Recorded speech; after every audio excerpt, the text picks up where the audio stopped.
यथारूप अध्याय प्रथम कुरुक्षेत्र के युद्ध स्थल में सैन्य निरीक्षण। श्लोक संख्या 30। अनुवाद एवं तात्पर्य कृष्ण कृपा मूर्ति श्री श्रीमद अभय चरणारविंद भक्तिवेदांत स्वामी श्री प्रभुपाद द्वारा।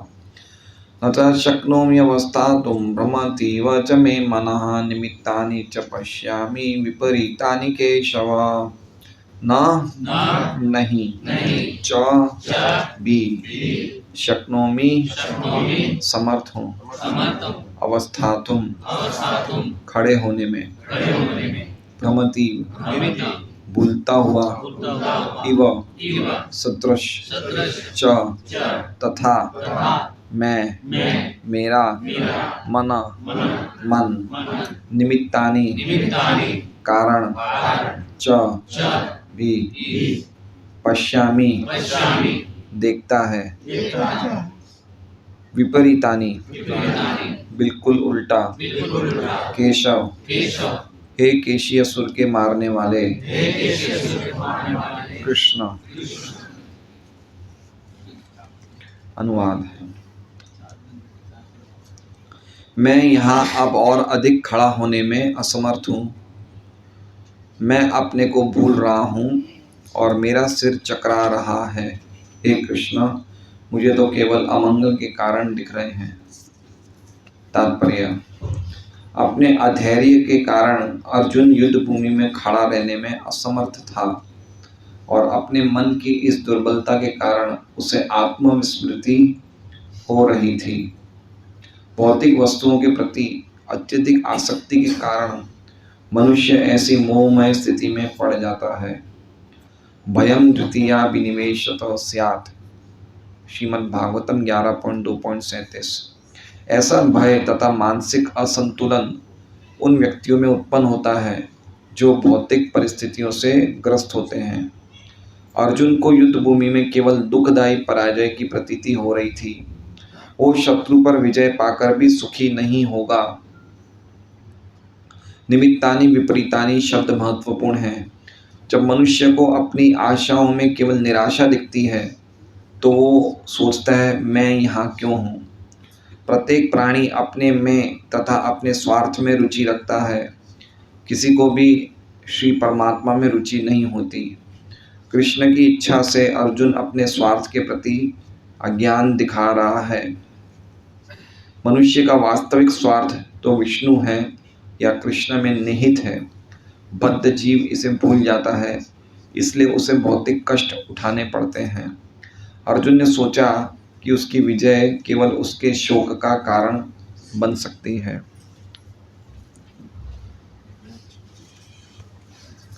ओम अज्ञानतिमिरान्धस्य ज्ञानाञ्जनशलाकया चक्षुरुन्मिलितं येन तस्मै श्रीगुरुवे नमः। श्रीचैतन्यमनोभीष्टं स्थापितं येन भूतले स्वयं रूप कदा मह्यं ददाति स्वपदान्तिकं वन्देऽहं श्रीगुरोः श्रीयुतः पदकमलं श्रीगुरुं वैष्णवांश्च श्रीरूपं सहगणजातं सहगणरघुनाथान्वितं तं सजीवं साद्वैतं सावधूतं परिजनसहितं कृष्णचैतन्यदेवं श्रीराधा कृष्णपादान् सहगणललिता श्रीविशाखान्वितांश्च।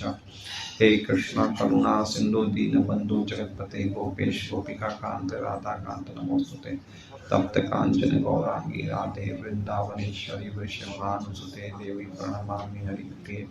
वाञ्छाकल्पतरुभ्यश्च कृपा सिन्धुभ्येव च पतितानां पावनेभ्यो वैष्णवेभ्यो नमो नमः। श्री कृष्ण चैतन्य प्रभु नित्यानंद श्री अद्वैत गदाधर श्रीवासादि गौर भक्तवृंद। हरे कृष्णा कृष्णा कृष्णा हरे हरे हरे राम राम राम हरे। काफ़ी समय के बाद मैं श्री भवन में 3 हफ्ते बाद प्रोग्राम हो रहा है। तो सभी भक्तों का स्वागत है। अर्जुन के हम इन श्लोकों को देख रहे हैं जिसमें अर्जुन विषाद कर रहे हैं और किस प्रकार उनको शोक हो रहा है वो प्रस्तुतिकरण हो रहा है यहाँ पे। न च शक्नोमि अवस्थातुम, मैं खड़े रहने में भी अवस्थातुम मतलब खड़े रहने में भी न च शक्नोमि समर्थ नहीं हूँ, है ना।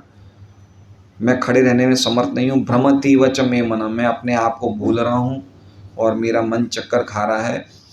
और निमित्तानि च पश्यामि विपरीतानि केशव। विपरीतानि मतलब अमंगल और निमित्तानि मतलब कारण। मैं सब अमंगल के कारण ही, हे केशव, मैं सब अमंगल के कारण ही देख रहा हूँ। यद्यपि अर्जुन का जीत, अगर जीत भी हो जाती तो उसको यही लगता कि मैं क्यों जीता हूँ, क्या हो रहा है ये, मतलब जीत में भी वो हार ही देख रहा है। तो इस प्रकार का अर्जुन शोक कर रहा है। तो हर व्यक्ति को, अर्जुन को नहीं लेकिन हम सबको जीवन में इसी प्रकार के शोक होते हैं जब हम अपना संबंध भगवान से भूल जाते हैं। कृष्ण भूलि से जीव अनादि बहिर्मुख, अते माया तार दे संसार दुख। कृष्ण भूलि जीव भोग वांछा करे, निटस्थ निकटस्थ माया तारे जापटी अधरे। तो हम लोग ऐसे अनादि काल से, कितने काल से, अनादि काल से, अनादि कर्म फले परिवार भवान नवे। तो हम लोग अनादि काल से अपना संबंध हम भगवान से भुला बैठे हैं, और इस कारण से हम लोग भी इसी स्थिति से गुजर रहे हैं जिस स्थिति से अर्जुन अपने आप को प्रस्तुत कर रहा है कि मैं खड़े होने में असमर्थ हूँ, मैं अपने आप को भूल रहा हूँ, मेरा सिर चकरा रहा है और मुझे सभी प्रकार के अमंगल के कारण ही दिख रहे हैं। तो जब हम भगवान को भूल जाते हैं तो हमारे साथ ऐसा ही होता है। इस श्लोक में प्रभुपाद जी ने भागवतम का श्लोक का चर्चा किया है, 11.2.37। ये भी याद करने जैसा श्लोक है। भयम, क्या श्लोक है, भयम द्वितीया विनिवेशत स्यात्, भयम द्वितीया विनिवेशत स्यात्। खाली एक शब्द प्रभुपाद जी ने लिखा है, भयम द्वितीया विनिवेशत स्यात्। भयम, भयम कब होता है, भय कब होता है, डर कब होता है, द्वितीय अभिनिवेशत, जब हम अभिनिवेशित करते हैं, मतलब हम जब स्मरण करते हैं द्वितीय वस्तु का। द्वितीय वस्तु मतलब प्रथम वस्तु हम हैं या भगवान है, लेकिन द्वितीय वस्तु क्या है, हमारा आवरण है हम पे, वो है शरीर। जब हम शरीर के बारे में बहुत चिंतन करते हैं तो कौन सी स्थिति उत्पन्न होती है, भय की। भयम द्वितीया विनिवेशत स्यात्, ईशाद अपेतस्य विपर्ययो स्मृति। और उसलिए हम भगवान को भूल जाते हैं, अपेतस्य विपर्ययो स्मृति। तो हमारी जो स्मृति होती है वो विपरीत हो जाती है। भगवान के दास समझने के बदले हम भगवान से कंपटीशन करने लग जाते हैं, है ना। तो इसलिए जब हम भगवान को भूल जाते हैं, तो इसमें भी लिखा है, अर्जुन कह रहे हैं मुझे सब अमंगल के कारण दिख रहे हैं। तो उसी प्रकार से भौतिक जगत में हम लोग जो कुछ भी कार्य कर रहे हैं वो कार्य अमंगली कार्य है, यद्यपि अगर वो भगवान से संबंधित नहीं है ना। अर्जुन देखिए, अर्जुन बहुत बड़े धार्मिक व्यक्ति थे। मतलब अर्जुन कोई भी कार्य करते थे, वो कार्य में अधर्म का कोई भी बिंदु नहीं था। एक बार वो स्वर्ग की यात्रा पे जाते हैं, और स्वर्ग की यात्रा पे जाने के बाद इस ब्रह्मांड की सबसे सुंदर स्त्री ने उनको प्रपोज किया कि आप मेरे साथ भोग करिए। उनका नाम था उर्वशी। और उर्वशी के प्रपोजल को कोई भी मानव के पास शक्ति नहीं कि उसे नकार सके, लेकिन अर्जुन ने मना कर दिया। तो हम देख सकते हैं कि अर्जुन में धर्म का क्या लेवल का सस्टेनेंस था, क्या ज़बरदस्त धर्म का लेवल था अर्जुन में। और इसी प्रकार से अर्जुन ने जो कोई भी पॉइंट यहाँ पे रखे, भगवद गीता में हम पढ़ेंगे कि अगर हम युद्ध करेंगे तो युद्ध में सब पुरुषगण मर जाएंगे, स्त्रियां असुरक्षित हो जाएगी, और असुरक्षित होने के कारण उनकी पतित होने की संभावना है, और पतित होने के बाद में अयाचित संतान उत्पन्न होगी, जिसे वर्ण संकर कहते हैं। और हम अपने स्वजनों को मार के हमें पाप लगेगा, विशेष रूप से हमारे गुरु को, हमारे दादा को, हमारे पारिवारिक बंधुओं को। तो ये सब कोई भी बातों में कहीं भी ऐसा लग रहा है कि इसमें कोई भी गलत बात है, लग रहा है कुछ? बिल्कुल कंप्लीटली धर्म के हिसाब से बोल रहे हैं अर्जुन। है ना। लेकिन अर्जुन खाली अपनी इच्छा प्रस्तुत कर रहे हैं। अर्जुन किनकी इच्छा प्रस्तुत कर रहे हैं? अपनी इच्छा प्रस्तुत कर रहे हैं। कृष्ण की क्या इच्छा है वो नहीं जान रहे हैं। इसलिए जब तक हम अपने इच्छा अनुसार प्रस्तुतिकरण करते रहेंगे तब तक हम भक्त नहीं हैं। कृष्ण की क्या इच्छा है? तो यद्यपि वो पूरे संसार के हित के बारे में सोच रहे थे, पूरी मानवता के हित के बारे में सोच रहे थे, सभी लोगों के कल्याण के बारे में सोच रहे थे, लेकिन चूंकि वो कृष्ण की इच्छा को पूरी नहीं कर रहे थे तो वो सब कार्य दिखने में धार्मिक थे लेकिन सचमुच धार्मिक नहीं थे। और इसलिए ये सब बातें करने के बाद भी अर्जुन अपने आप को संतुष्ट की स्थिति में नहीं पा रहे थे। अर्जुन कह रहे हैं, वो कौन सा श्लोक है, क्या है वो श्लोक जिसमें वो शरणागति लेते हैं भगवान की? दूसरा पॉइंट कार्पण्य। हाँ, कार्पण्य दोषो पहत स्वभाव प्रच्छामि त्वाम धर्म समूढ़ चेता, है कि मैं कार्पण्य कृपणता के दोष से प्रभावित हो गया हूँ और धर्म क्या है मैं नहीं समझ पा रहा हूँ। फिर क्या लाइन है? यश्रेयस्यान निश्चितम ब्रूहितन में शिष्यस्ते हम शादी माम त्वाम प्रपन्नम, कि मेरे लिए क्या श्रेय है निश्चित रूप से वो बताइए, मैं अब आपका शिष्य हूँ, मैं आपकी शरण में जाता हूँ। तो हम इसमें प्रभुपाद जी लिख रहे हैं तात्पर्य में, प्रत्येक प्राणी अपने में तथा अपने स्वार्थ में रुचि रखता है। किसी की भी परमात्मा में रुचि नहीं होती है। तो ये इसमें लिखा है कृष्ण की इच्छा से अर्जुन अपने स्वार्थ के प्रति अज्ञान दिखा रहे हैं। मतलब भगवान की योग माया शक्ति से अर्जुन एक अज्ञानता की स्थिति में है।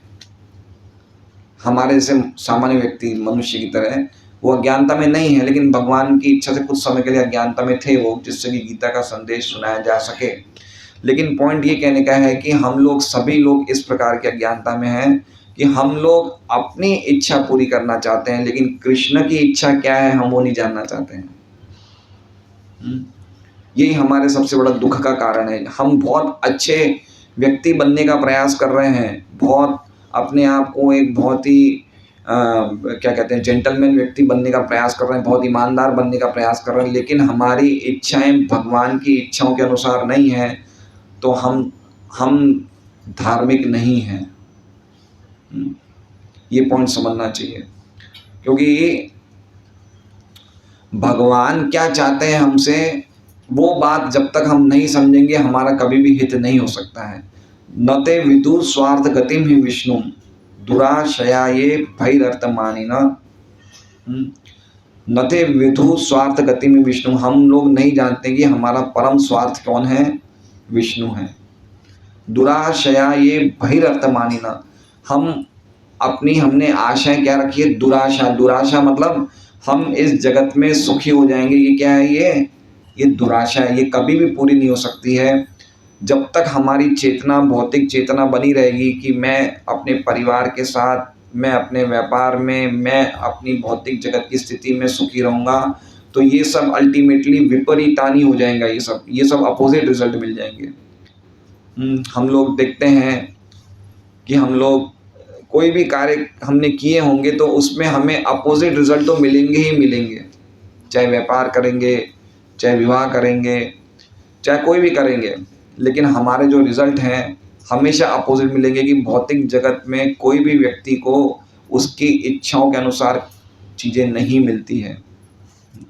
इसलिए सबसे बेस्ट है कि हम अपनी इच्छाओं को त्याग दें और भगवान की इच्छा क्या है उसे जान लें, और उसको जानने के अनुसार फिर भगवान की इच्छाओं के अनुसार कार्य करें, तो हमारे कार्य में कोई भी प्रकार का कंटेमिनेशन, कोई भी प्रकार का दोष नहीं होगा। इसलिए अर्जुन बाद में जब गीता जी सुन लेते हैं तो बाद में क्या बोलते हैं, कौन सा श्लोक है वो, नष्ट मोह स्मृति लब्धा तत्प्रसादन मयाच्युत स्थितोस्मि गत संदेह करिष्ये वचनम तव, कि अब आप जो बोल रहे हैं हे कृष्ण मैं करूँगा। तो हमें समझना चाहिए कि हमारा मूल जो दुख का कारण क्या है। हमारा दुख का कारण है कि हम भगवान को कितने जन्मों से भुलाते आए हैं। इसलिए जब हम लोग भगवान से अपने संबंध को पुनः स्थापित करते हैं या भक्ति में हम प्रगति करते हैं, तो सबसे पहले तो हमें अफ़सोस होना चाहिए कि हम कितने जन्मों से भगवान को भुलाए हैं। ये अफ़सोस की भावना होनी चाहिए, रिग्रेशन, ये अफ़सोस की भावना होनी चाहिए कि हम कितने जन्मों से भुला के आए हैं। पता है कितने जन्मों से? हम कितने जन्मों से यहाँ पे हैं? श्यामा वल्लभी माता जी, हम कितने जन्मों से यहाँ पे हैं भौतिक जगत में? कुछ बता पाएंगे आप? अनादिकाल से। अनादिकाल से। कितने जन्मों से हैं? जितने इस ब्रह्मांड में अणु हैं इतने जन्मों से हैं। कितने अणु हैं? अनलिमिटेड। इतने जन्मों से। तो इतने जन्मों से हम भगवान से अपने संबंध को भुलाते हुए आ रहे हैं। और इस जीवन में भी, मनुष्य जीवन प्राप्त करने के बाद भी हम सत्संग में मोबाइल को साइलेंट मोड में नहीं करते हैं। मनुष्य जीवन प्राप्त करने के बाद भी हमने बचपन गंवा दिया, ये और अफसोस की बात है। प्रहलाद महाराज क्या कहते हैं? कौमार आचरित प्राज्ञो। आचरित मतलब प्रैक्टिस करना चाहिए, कौमार मतलब 5 साल की उम्र से, प्राज्ञो मतलब समझदार व्यक्ति को। कौमार आचरित प्राज्ञो धर्मान भागवतानी, कि जो भागवत धर्म है इसका प्रैक्टिस व्यक्ति को 5 साल की उम्र से करना चाहिए। क्यों करना चाहिए? तो उनके दोस्तों ने क्या, क्यों भाई प्रहलाद हम क्यों अभी से करें, अभी तो हम खेलेंगे कूदेंगे मौज मस्ती करेंगे। तो फिर प्रहलाद महाराज कहते हैं दुर्लभम मानुषम जन्म, ये जो मनुष्य जीवन है ये दुर्लभ है, और तदपि ध्रुवम अर्थदम, यद्यपि ये अध्रुवम है, ये परमानेंट नहीं है, टेम्पररी, लेकिन ये अर्थ देने वाला है, ये अर्थ देने वाला है। तो हमने इतने जन्मों से भगवान को बुलाया हुआ है, और प्लस अब हमने भौतिक जगत में मनुष्य जीवन प्राप्त किया है, तो हमने अपना बचपन गंवा दिया, बचपन चला गया। बहुत भाग्यशाली होते हैं कोई व्यक्ति जो बचपन से भक्ति में लग जाते हैं। जवानी चली गई, अब हम बुढ़ापे पे आ गए हैं, लेकिन बुढ़ापे पे भी हम सीरियस नहीं हो पा रहे हैं। तो हमें समझना चाहिए कि कितना हमारे लिए ये दुख की बात है कि बार बार हम लोग अपनी पहचान शरीर से कर रहे हैं, बार बार जन्म आ रहा है, बार बार मृत्यु आ रही है, बार बार बुढ़ापा आ रहा है, बार बार बीमारी आ रही है। कितना कष्ट है ये बॉडी अपने आप में ही कष्ट है ना।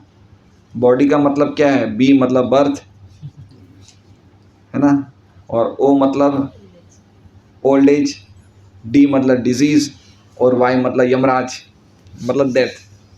तो बॉडी अपने आप में कष्ट है ये, लेकिन हम लोग इस बॉडी को सजाए संजोए रखते हैं, खूब इससे हम लोग सुख लेना चाहते हैं, लेकिन ये अल्टीमेटली ये कष्ट है ये। और विशेष रूप से वो व्यक्ति जो अज्ञानता में है और नहीं समझ पा रहा है कि मैं ये शरीर नहीं हूँ, मैं आत्मा हूँ।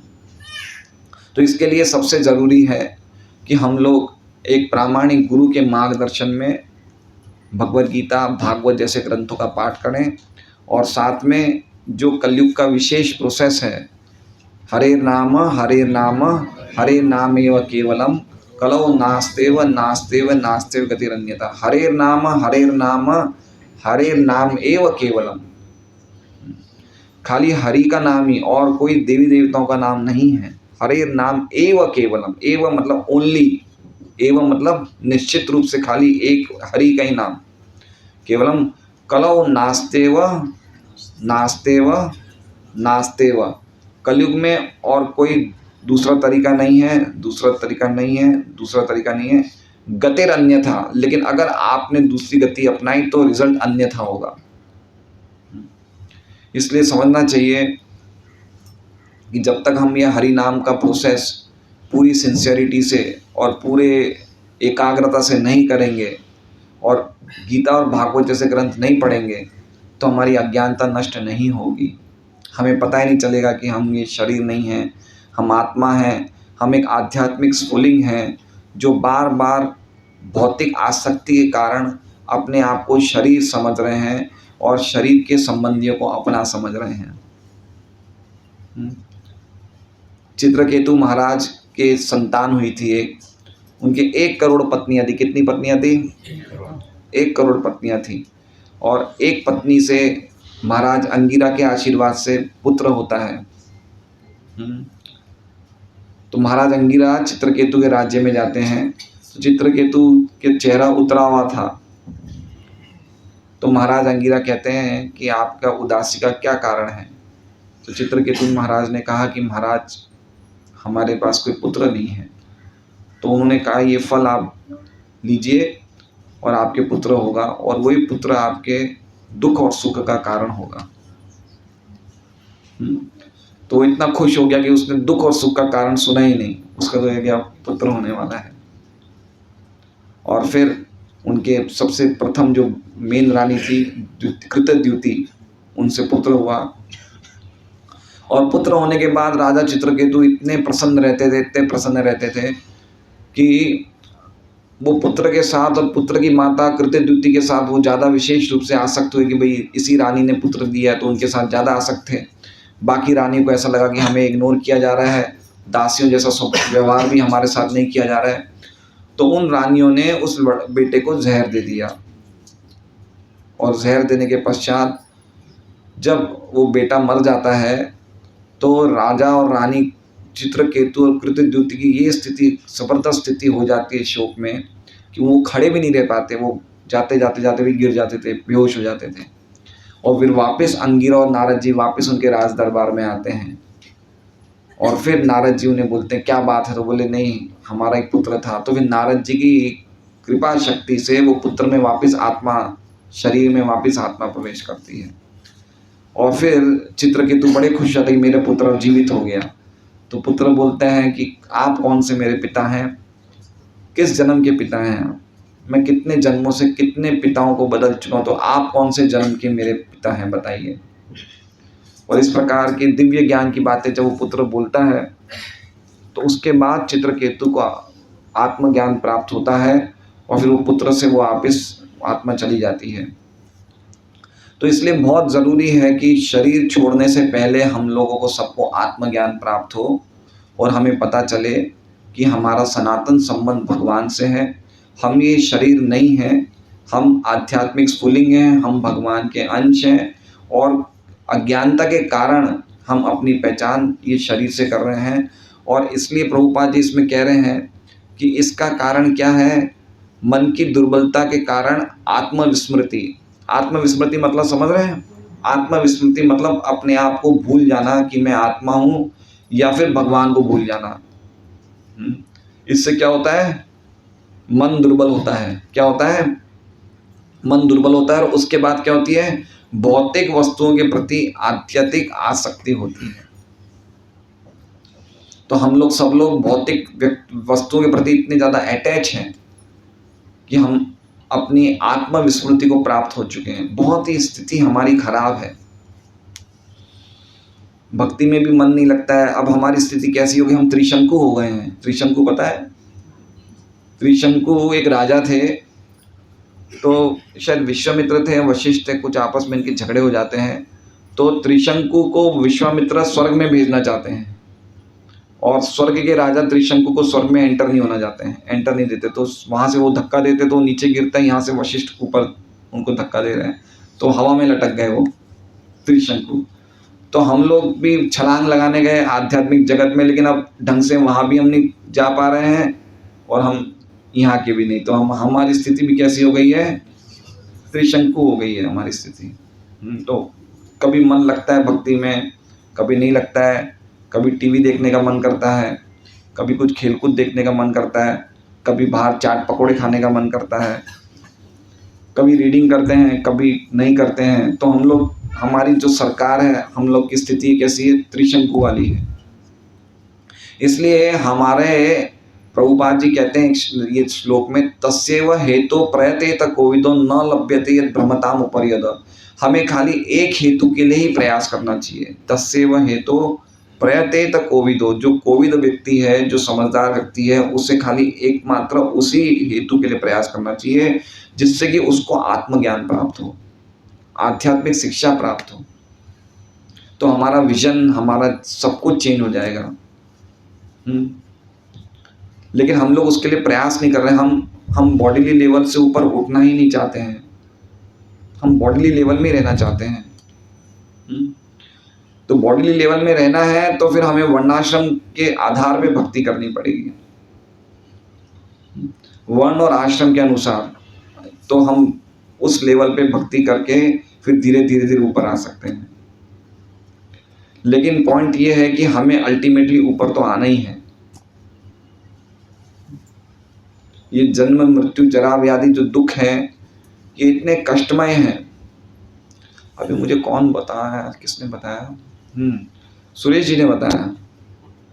हम लोग भागवतम क्लास में इन्होंने बताया कि एक व्यक्ति की, हाँ, पुलिस इंस्पेक्टर की वाइफ की डेथ हो गई, तो उसको इतना कष्ट हुआ उसको, तो उसने हॉस्पिटल में सब नर्स वर्स को बाहर भेज दिया उनके, और खुद को भी पिस्तौल से मार दिया, खुद पे पिस्तौल चला के खुद को भी मार दिया। तो ये क्या है? ये अटैचमेंट है, ये भौतिक आसक्ति है। कितनी खतरनाक होती है आसक्ति। तो हम सब लोग को ये आसक्ति है, हम सब लोग को ये आसक्ति है। इसलिए ये आसक्ति को कैसे हमें कृष्ण के प्रति ट्रांसफ़र करनी है, ये हमारे जीवन का पूरा प्रोसेस होना चाहिए कि ये हमारी आसक्ति जो हमें धन से है, जो पारिवारिक जनों से है, वो कृष्ण के प्रति कैसे हम लोग ट्रांसफ़र करें। मृत्यु के पहले पहले हमारी ये आसक्ति ट्रांसफ़र हो जानी चाहिए। प्रभुपाद जी बोलते हैं अगर हमारे मन में, हमारे हृदय में थोड़ी सी भी भौतिक आसक्ति रहती है तो हमें वापस आना पड़ेगा, वापस जन्म लेना पड़ेगा।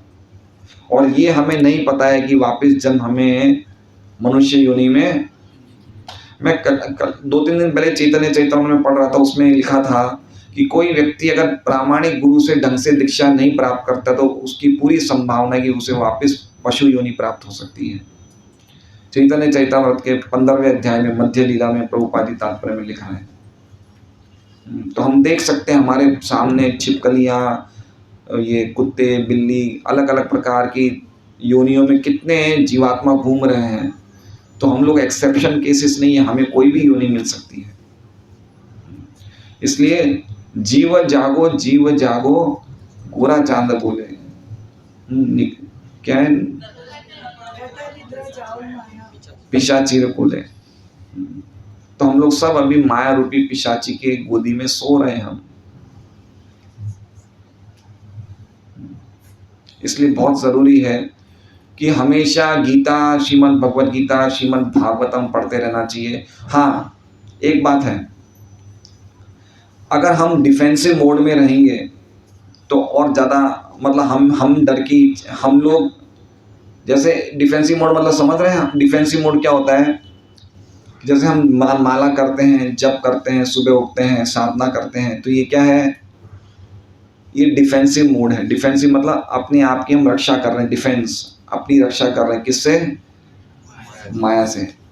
लेकिन अगर हम अटैकिंग मोड में आ जाएं तो हम बहुत सेफ हो जाएंगे। अटैकिंग मोड समझ रहे हैं? प्रचार कर लें, ये अटैकिंग मोड है। मतलब हमेशा हम डिफेंस में रहेंगे ना तो हमेशा डरे हुए रहेंगे। समझ लीजिए जैसे कि हम जिस देश में रह रहे हैं उस देश में काफ़ी जगह शत्रुओं के इलाके हैं जहाँ शत्रुओं का कब्जा है। जैसे बहुत सारी जगह का शत्रुओं का कब्जा है।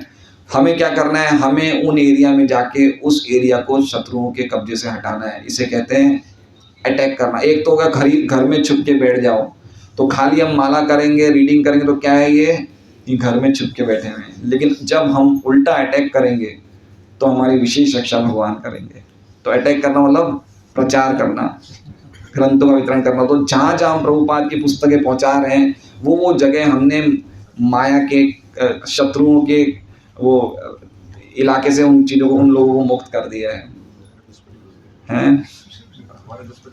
हाँ, तो ये बहुत ज़रूरी है कि हम लोग अटैकिंग मोड में रहें। इसलिए देखिए प्रचार में बहुत आनंद है। अगर हम लोग प्रचार करेंगे, आज तो खाली 12-13 ही लोग आए थे डिस्ट्रीब्यूशन में, तो मुझे तो पता नहीं क्यों इतने कम लोग आते हैं, संडे तो बंद रहता है।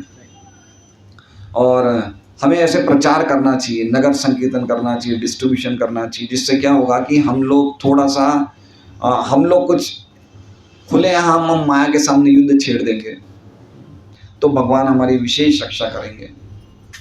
इसलिए पॉइंट यही है कि दुर्लभ मनुष्य, सुदुर्लभ मनुष्य जीवन में हमें पूरा प्रयास करना चाहिए कि किस प्रकार हम ये भव सागर से निकल के भगवान के धाम जाएं। ये प्रोसेस इजी नहीं है। ये प्रोसेस कैसा है? ये हार्ड है। इसलिए हमें डिटरमाइंड रहना चाहिए, दृढ़ रहना चाहिए। रोज माला करना है, रोज 16 माला करना है, रोज सुबह जल्दी उठना है, रोज डिस्ट्रीब्यूशन, रोज रीडिंग करना है, हफ्ते में एक बार डिस्ट्रीब्यूशन करना है। ऐसे पूरा एक प्रोग्राम बनाना है हमें, भक्तों का संग करना है। स्ट्रेंथ आएगी कहाँ से? स्ट्रेंथ आएगी ये ग्रंथ पढ़ने से, बुक्स पढ़ने से स्ट्रेंथ आएगी। जितना हम पढ़ेंगे, जितना अध्ययन करेंगे, करते रहेंगे तो जो बुक्स में लिखा है वो सब क्वालिटी हमारे में प्रवेश कर जाएगी। तो बहुत ज़बरदस्त है। हमारे कुछ गुरु भाई हैं, वो लोग एटलांटा में, अमेरिका में कितना प्रचार करते हैं, मुझे देख देख के आश्चर्य होता है। सड़कों पे हजारों बुक बेच देते। कल का उनका रिपोर्ट है 1140 बुक्स एक ही दिन में, एक दिन में भी नहीं, 3 घंटे में 1140 बुक। तो महाराज अभी एटलांटा में, तो महाराज ने सुना, इतने खुश हुए। 1100 बुक अमेरिका जैसे शहर में, एटलांटा जैसे शहर में। इसलिए प्रचार करना बहुत ज़बरदस्त है, और प्रचार में भी बुक डिस्ट्रीब्यूशन बहुत इम्पोर्टेंट है। हम जिस स्थिति में भी हों, प्रयास करना चाहिए कि हम कुछ ग्रंथों का वितरण करें, कुछ ना कुछ हमारी तरफ से। और ग्रंथों में विशेष रूप से भागवतम का सेट, कृष्णा उपदेश। कृष्ण कौन है? स्वयं भागवत है ना। तो अगर हम किसी को भागवत दे रहे हैं तो मतलब हम उसको कृष्ण दे रहे हैं।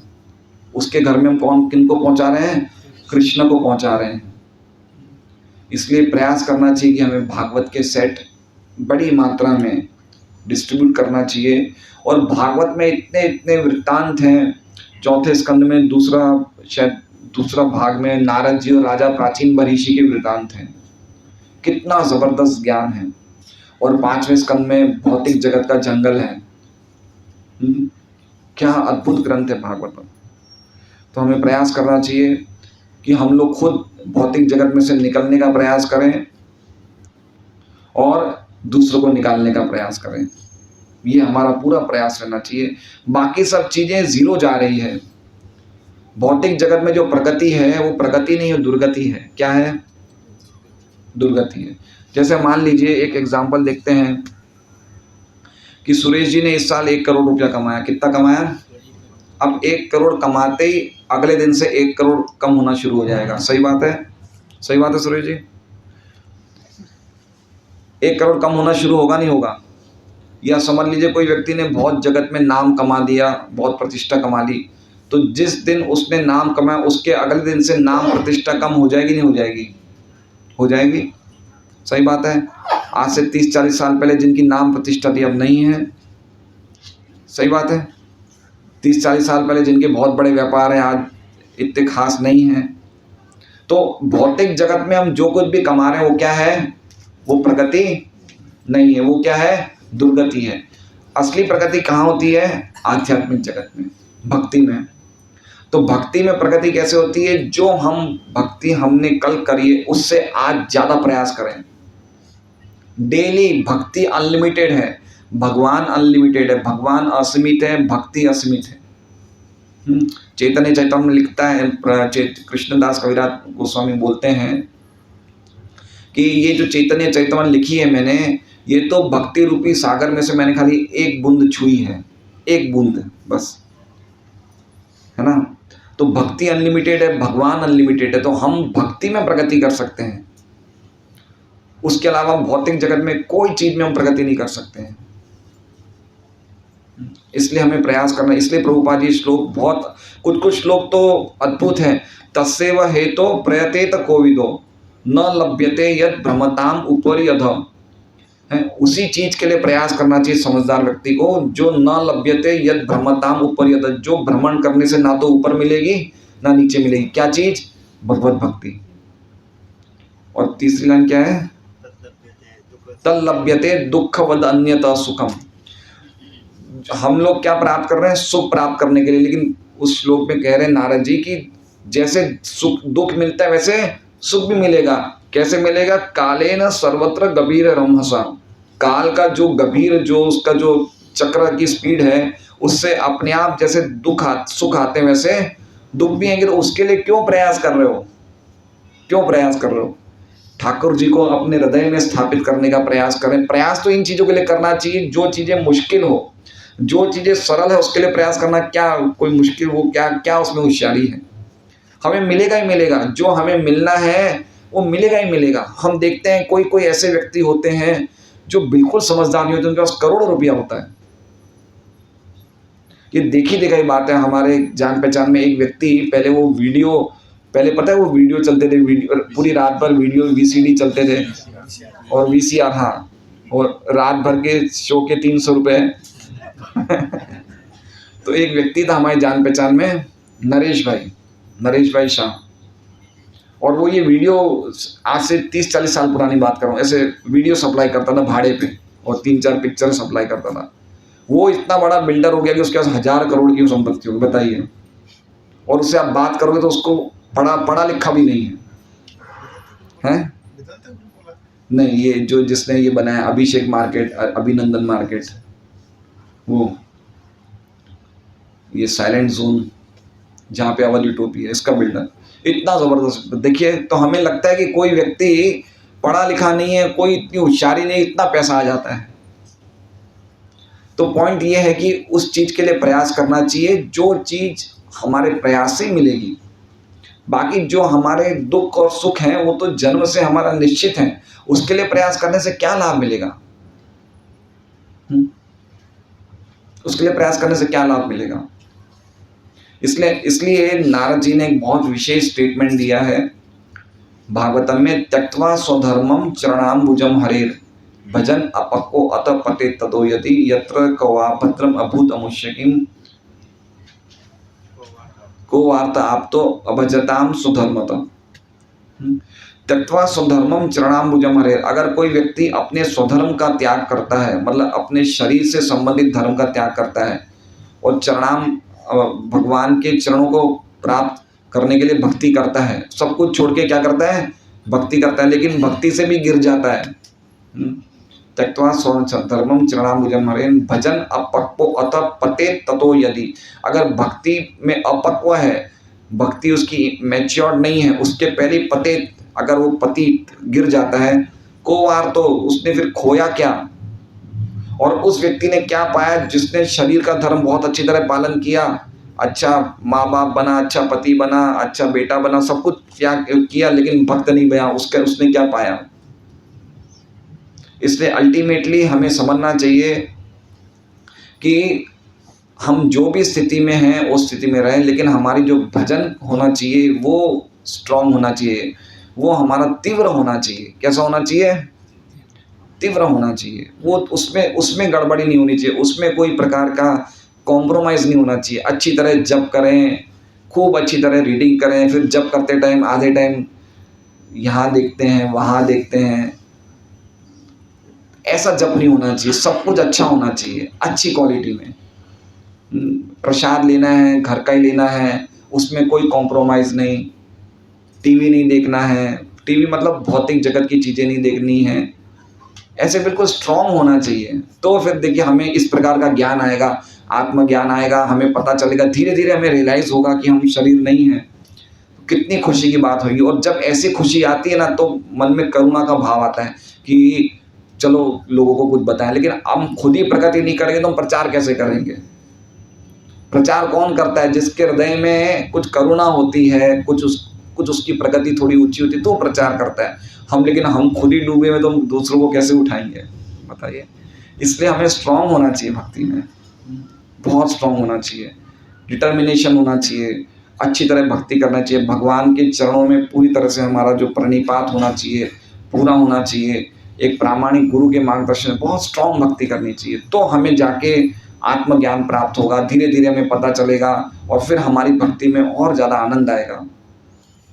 लेकिन हम लोग ऐसे ही कर रहे हैं, एक रूटीन से कर रहे हैं, चलो करेंगे, तो फिर तो हमारे लिए बहुत दूर है। कोटि जन्म करे यदि श्रवण कीर्तन तबु त न पाए कृष्ण प्रदे प्रेम धन।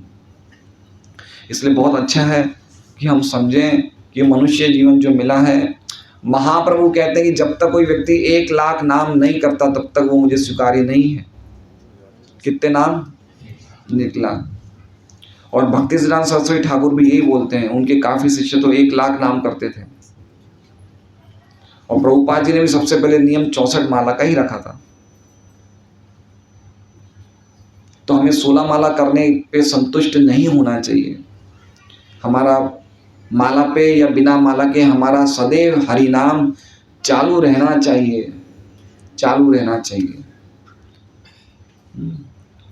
तो ये सब पॉइंट्स हैं। हम लोग जब देखिए व्यक्ति को पेट भर गया, किसको पता चलेगा? कोई व्यक्ति भोजन कर रहा है, उसका पेट भर गया, उस किसको पता चलेगी ये बात? उसी को पता चलेगी। तो उसी प्रकार से हम अच्छी तरह भक्ति करेंगे तो हमें ही पता चलेगा कि हम कितना अनअटैच हो रहे हैं, है ना। नारद जी के केस में देखा, 5 साल के थे, उनकी माता जी चली गई, सांप ने काट दिया माता जी की। और नारद जी भगवान की भक्ति में इतने ज़्यादा एब्जॉर्ब थे कि बिना माता के अंत्येष्टि क्रिया के चले गए। भागवतम में लिखा है। तो अलग अलग वृत्तांत बताए भागवतम में, अलग अलग प्रसंग बताए हैं, वो हमारी गंभीरता को बढ़ाने के लिए बताए हैं कि कितना गंभीर होना चाहिए हमें, है ना। ध्रुव महाराज का वृत्तांत सुनिए। जैसे ध्रुव महाराज ने उनके पिता उत्तानपाद का, जैसे ही हल्के से बाल सफेद हुए तुरंत राज्य छोड़ने का नक्की कर लिया। हमारे बाल सफेद होते तो हम काले करवा देते हैं। हम तो बुढ़ापे को बताने नहीं चाहते। अगर सफेद बाल देखेंगे थोड़ी गंभीरता तो आएगी, है ना। लेकिन हम सफेद बालों को छुपा रहे हैं। एक पक्षी है, ऑस्ट्रिच है, खरगोश है, उस पर कोई खतरा आता है तो आंखें मीच लेता है। ऑस्ट्रिच है, हाँ ऑस्ट्रिच शुतुरमुर्ग, है ना। उस पर खतरा आता है तो आंखें मीच लेते। तो ऐसे ही हम पे बुढ़ापा आता तो हम क्या करते हैं? काले कर देते हैं बाल। उससे क्या फायदा? उसको फेस करो। परीक्षित महाराज ने फेस किया ना, उनको मृत्यु आ गई थी तो उन्होंने फेस किया। वो इतने महान राजा थे कि उस ब्राह्मण के बेटे का श्राप को वो काउंटरेक्ट कर सकते थे, निरस्त कर सकते थे। लेकिन उन्होंने फेस किया कि चलो मुझे ऐसा श्राप मिला है, मेरी मृत्यु आने वाली, तो मैं भी ऐसी भक्ति करूंगा देखने जैसी। तो 7 दिन तक कुछ खाया ही नहीं, कुछ ना खाया ना पिया, खाली 7 दिन तक भागवत ही सुनी बस। तो ऐसी डिटर्मिनेशन होना चाहिए, आज मैं 6 घंटा रीडिंग करूंगा, या आज मैं कुछ बाहर जाके पूरे टाइम 8 घंटा डिस्ट्रीब्यूशन करूंगा। ऐसे कुछ व्रत बनाने चाहिए जीवन में, ऐसे धृता व्रत। नियमों में नहीं बांधना कि बस ऐसे नियम है, कुछ थोड़ा ज्यादा स्ट्रॉन्ग करना चाहिए।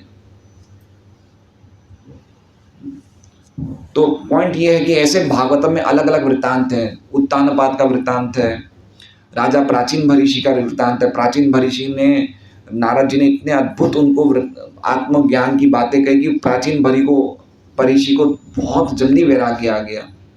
तो उनके बेटे प्रचेता, 10 प्रचेता जल में तपस्या कर रहे थे, राज्य में आए नहीं। और उससे पहले राजा प्राचीन भरीषि ने नारद जी से सब सुना, उनके मंत्री को बोला भाई राजपाट तुम संभालो, बच्चे आएंगे वो अपने आप संभालने के, वो चल पड़े, है ना।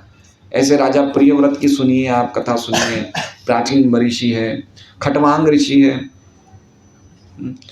मुचुकुंद है, कितने अद्भुत वृत्तांत है। हम सबको गंभीर बनाने के लिए हमें गंभीर होना चाहिए। सुखदेव गोस्वामी ने तो एक जगह यहाँ तक लिखा है भागवतम के 2nd कैंटो में कि क्या पेड़ों ने फल देना बंद कर दिया है? क्या सड़कों पे पुराने कपड़े मिलने बंद हो गए हैं? क्या नदियों ने पानी देना बंद कर दिया है? क्या गुफाओं में रहना बंद हो गया है? तो फिर हम क्यों ऐसे लोगों की मस्काबाजी करते हैं जो धनी लोग हैं? पॉइंट समझ रहे हैं? कि जो भक्त होते हैं, जो साधु होते हैं, उन्हें पूरी तरह से जीवन की मूलभूत आवश्यकताओं पर निर्भर रह के भगवान की भक्ति करनी चाहिए। भौतिक जगत में सुख रहने का प्रयास कभी भी हमारा सफल नहीं हो सकता है। हर व्यक्ति परेशान है, लेकिन हमें लगता है हर व्यक्ति सुखी है, मैं ही दुखी हूँ। लेकिन आप जाओगे, ये तो इसलिए तो डिस्ट्रीब्यूशन में जाने से यही लाभ होता है, हमें डिस्ट्रीब्यूशन में जाते हैं तो हमें घर घर की स्थिति पता चलती है, लोगों के बारे में जानकारी मिलती है कि लोग कितने दुख में हैं। तो बहुत स्थिति खराब है, कल्चर पूरा ब्रेक हो रहा है। अभी हम लोग 3-4 दिन पहले बॉम्बे गए थे, तो वंदे भारत ट्रेन में जा रहे थे बॉम्बे। तो हम जिस कोच में थे, तो सुबह 9:30 बजे वो आता है, क्या कहते हैं, वो ब्रेकफास्ट आता है। तो 100 जने कोच में होते हैं, 100 जनों में से 99 लोगों ने हाथ ही नहीं धोए, खाए और टिश्यू पेपर से ऐसे ही हाथ वाथ पोंछ लिए। इतना कल्चर खत्म हो गया है, बताइए। इतनी अच्छी ट्रेन है, इतने अच्छे डब्बे हैं, इतनी अच्छी सीटें, उनके पास इतना टाइम भी नहीं कि बाहर जाके वॉश बेसिन में हाथ तो धो लें। ये तो कल्चर हो गया इस देश का। तो देखिए कौन व्यक्ति, क्या स्थिति है हम लोगों की। इसलिए हमें बहुत ज़्यादा गंभीर होना चाहिए, और ये जीवन तो हमें कैसे ना कैसे प्रयास करना चाहिए कि हम इस प्रकार का ज्ञान प्राप्त हो कि हम शरीर नहीं, हम आत्मा है, हम शरीर से अलग हैं, और भगवान के लिए हमें सेवा करनी है, भगवान के लिए जीवन समर्पित करना है। तो हमारा जीवन जो होगा उसमें हमें आस्वादन मिलेगा, हमें अच्छा लगेगा। और इसके लिए हमें रोज प्रैक्टिस करनी पड़ेगी। रोज हमें, जैसे वो कहते हैं ना, पेंसिल को रोज शार्पन करना पड़ता है, तो उसी प्रकार से साधना के द्वारा रोज हमारी इंटेलिजेंस को हमें शार्पनर के द्वारा शार्पन करना पड़ेगा। रोज सुबह 3:30-4 बजे उठ जाना, जल्दी उठ जाओ, जल्दी मंगल आरती टाइम पे करके 16 माला करो, रीडिंग करो, प्रचार करो। ये हमारा पूरा प्रोसेस है। बाहर का भोजन मत खाओ। ये पूरा प्रोसेस है। ये प्रोसेस करने से डेफिनेटली रिजल्ट आएगा, पक्की बात रिजल्ट आएगा, उसमें कोई डाउट नहीं है। और अगर हम नहीं करेंगे प्रोसेस में, हम थोड़ा सा मिलावट कर देंगे, तो देखिए पेट्रोल में मिलावट आ गई तो गाड़ी भी रुक जाती है। तो मिलावट नहीं होना चाहिए, प्रोसेस तो प्योर ही रहना चाहिए। हरे कृष्णा। श्रीमद् भगवद गीता की जय। श्रील प्रभुपाद की जय। प्राचीन मरीचि के 10 पुत्र थे, 10 प्रचेता थे। वो तो दक्ष प्रजापति थे।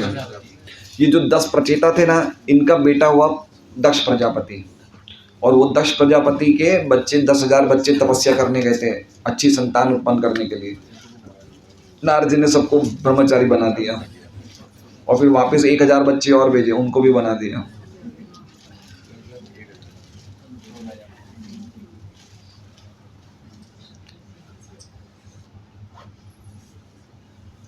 हरे कृष्णा।